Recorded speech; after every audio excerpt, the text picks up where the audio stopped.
Era pra dar certo, deu errado, era tudo ontem, hoje acabou.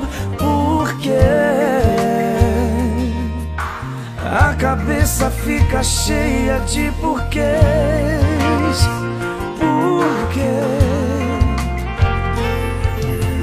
Deus trabalha de maneiras diferentes, a gente não entende. Ele sabe bem melhor que nós o que é melhor pra gente. Às vezes Deus complica e descomplica, e lá na frente explica porque complicou.